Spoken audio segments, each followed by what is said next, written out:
Hello, this is Matt on the Moon Lambo channel. On your screen right now is the latest Ripple Insights blog titled Global Payments That Finally Work. And in this, they cover what is they describe as, quote, a behind-the-scenes look at RippleNet. And there are a couple of Ripple employees that were given a presentation on this. So I just thought it'd be fun to run through this because I haven't had an opportunity to cover it yet. And then I've got some tweets from the XRP community, as well as there's one in particular that just looks really cool where you're actually going to want to probably look at your screen. I know a lot of people listen to this just kind of in the background, whether you're driving or doing whatever it is that you're doing, and you don't always really have to look at the screen, but there's one point where I will encourage you to do so if you're not driving anyway. And then I've got an article I'd like to share with you towards the end, and it's from Bitcoinist, and it's titled Russia, De facto crypto ban will be hard to achieve, official says. So I got some thoughts to share with you on that. But before we go any further, if you would, please delicately tap that like button. And if you are a fan of Ripple and XRP, do yourself a favor, go ahead and subscribe to the Moon Lambo channel. Because we just have a delightful time here, don't we? It'll be worth it, maybe. You might not regret it. All right, let's go ahead and hop into this piece now. Swell 2019 opened with a powerful quote from our CEO, Brad Garlinghouse. To fix the friction in payments, we need to reset the plumbing by resetting the fundamental architecture of how payments can flow. During a time when other industries are rapidly facing disruption, decades-old infrastructure has left cross-border payments mostly free from innovation. At Ripple, in close partnership with our customers, we are changing the status quo and resetting the plumbing of payments, beginning with our technology. And I love that point. I love it when it's made, when people talk about this, the concept of how Swift, yes, the incumbent, the legacy software, originally established in 1973, and we're about to hit the year 2020. Why are we still using that with minimal upgrades at best since then? Why is that happening? Why did those upgrades not happen until Ripple began competing? Well, frankly, as it pertains to at least the settlement portion of it, as I've cited in the past, prior to blockchain technology existing, there was no solution. There absolutely was no way to solve the problem because it comes down to the issue of trust. And so unless you're going to trust every other financial institution and bank on the planet, doesn't really work so well. That's why it's good to have liquidity pools with a cryptocurrency used as a bridge currency for cross-border payments, where as long as there's sufficient liquidity and a sufficient blend of price and market liquidity, all you have to trust in is cryptography, essentially, other than local rails. That's it. Anyway, during the invite-only conference in Singapore, our Client Solutions Director, Ross Edwards, and Vice President of Product Marketing, Kevin Mole, presented a behind-the-scenes look into how payments flow on RippleNet and how our customers leverage the speed and efficiency of on-demand liquidity. The live demonstration explained the building blocks of these capabilities and showed the customer experience sending and receiving simple, frictionless, and fast global payments. Which is fascinating in and of itself. I tell you, one of the favorite things that I loved seeing from Swell is all the reporting, because there was a panel of explicitly just Ripple's customers that were using XRP as on-demand liquidity. That was one of my favorite parts, actually, so I like that they're talking about this here. Anyway, RippleNet solves the top problems that result from sending global payments today.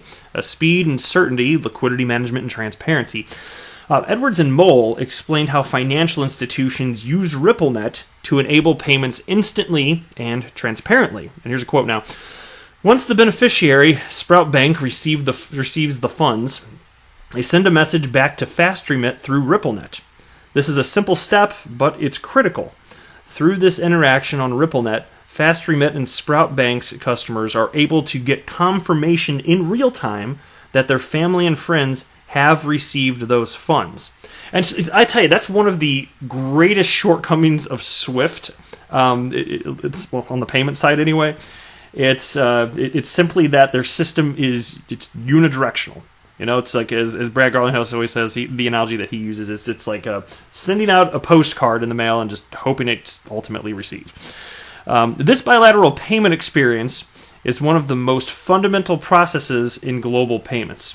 Yet, international payments, especially in emerging markets, require businesses to hold pre-funded accounts in destination currencies. This is a costly endeavor that ties up resources.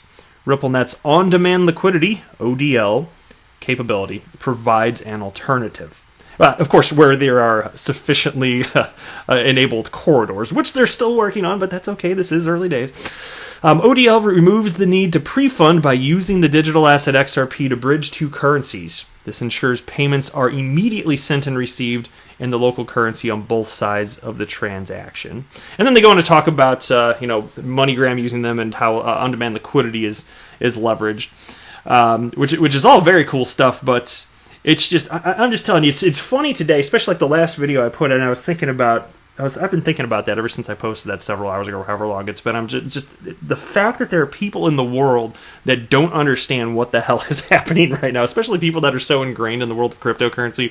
If they're just Bitcoin maximalists, this or that, like they haven't done the research. They don't know the things that you know as a member of the XRP community about the way in which things are being adopted, real world adoption, actual utility.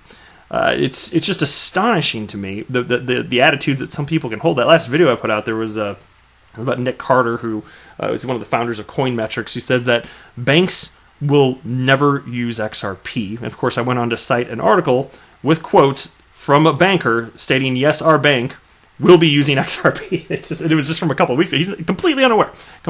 It's just stuff like that. And so I read stories like this, I see the real world utility, and I'm just like, oh my God, if people could just be a little more open-minded and use the Webernets, to use the Googles to research some stuff, maybe you'd be a little more informed.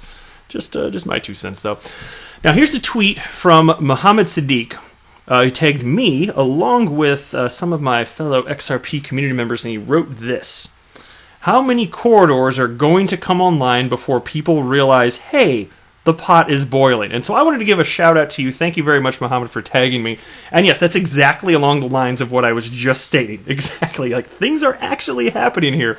And that comment was a retweet. Well, that was his comment, but he retweeted out along with that.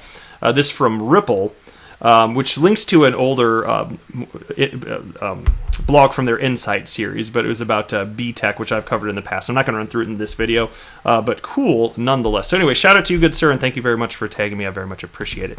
Now, next, if you can look at your screen, it's definitely worth doing so right now. So here's a tweet from Thomas Silkjaer. I don't know if I'm saying that right, but here's how he describes himself. Creative director and partner at 2K/Denmark, XRP enthusiast and hobby big data explorer, Forbes contributor. Yes, indeed. So he was an XRP community member first, and then he began writing for Forbes, which I think is pretty cool because a lot of the articles you see from Forbes, not so XRP friendly. But I think that's mostly coming from uninformed individuals. But anyway, so here's what he tweeted out along with this little 20-something second video, which I think is cool stuff. Integrated with XRP TipBot. No matter what effect is currently showing, whenever a tip is received, it shows a blue explosion, which I think it happened a moment ago, but it'll keep going for a second. And so, for those of you not looking, I can't tell if you just sent it now. Yeah, there you go. So it's all blue. So it actually functionally works. I just thought it was a cool thing to share with you. But other than that, I don't know how to describe it if you're not looking. There's some sort of art piece on the wall that's made up of clusters of squares that light up.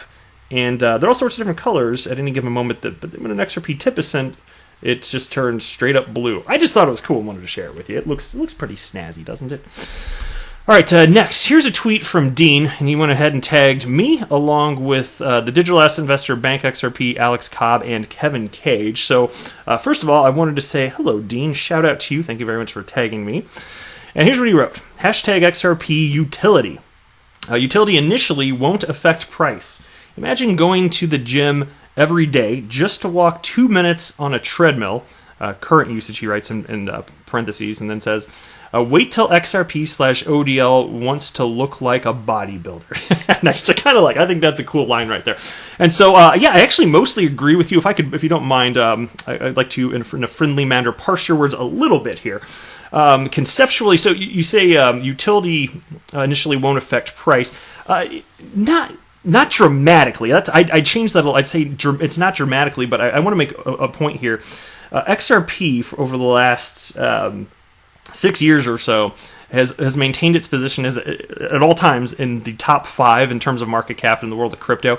There is a reason that people are recognizing that utility matters, and so I understand it wasn't until recently, a little over a year ago, that the actual usage of it mattered. But the way it works is the utility, yes, it matters, and it affects the buying and selling on cryptocurrency exchanges that are enabled with on-demand liquidity. That's certainly true. But it also affects indirectly the buying and selling patterns of people. So it's been doing that for over a year. It's just to a small degree. But even prior to that, I also just wanted to kind of make the point, I think, and your points are pretty, they are fair, just to be clear.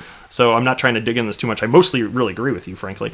But I did want to say, prior to that, even before that, really, the fact that there was a clear path for XRP to be used in the real world, and it looks like there was real progress around it, that is the reason that XRP has had the position it's had over the last 5 years, even though it still is tethered to the price action of Bitcoin. There's a reason that it's always been towards the top.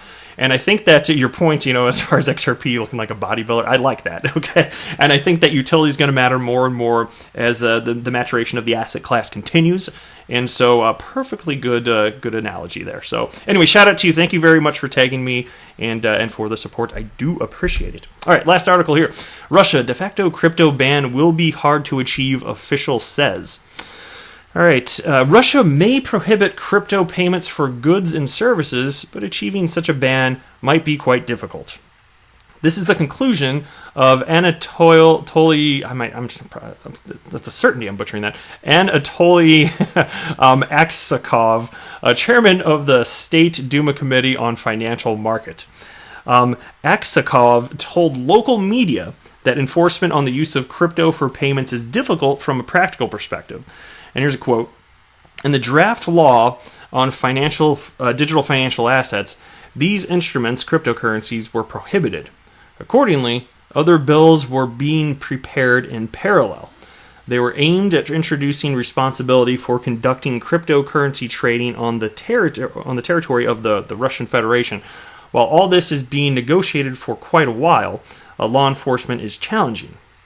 Maybe this is one of the reasons that so far these bills have not been agreed upon. And then the article continues. The official stressed that while it was not easy to enforce such a ban in Russia, it can be useful at least to stop conscientious citizens. Meanwhile, those who are all in cryptos will continue to use them despite the ban. Right? And, to me, there's never going to be a worldwide ban. There are probably some people out there that are actually concerned that could be a thing. I just don't believe it for a moment.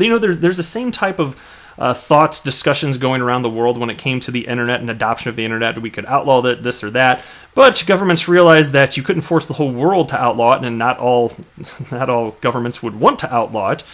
If they saw there to be let's say even just an economic advantage for participating in the internet. And it's kind of the same thing with cryptocurrencies. Even though we don't know how everything's going to pan out specifically, yes, you can be a North Korea and you can ban whatever you want, for example, because, mind you, North Korea has the intranet rather than the internet. It is actually quite different, you can do the same thing here, but I'm just telling you, the rest of the world, because you're never going to get the whole world on board because everybody has different motives. Governments have different motives. It's just not going to happen. So, you could be a China if you want to, but it's not really going to help you out in the long haul. That's just my humble opinion, but there are those that disagree. That's it for this video, though. I am not a financial advisor. Do not buy or sell anything, because if anything that I say or write, that would be a very, very, very bad idea. Until next time, to the moon, Lambo!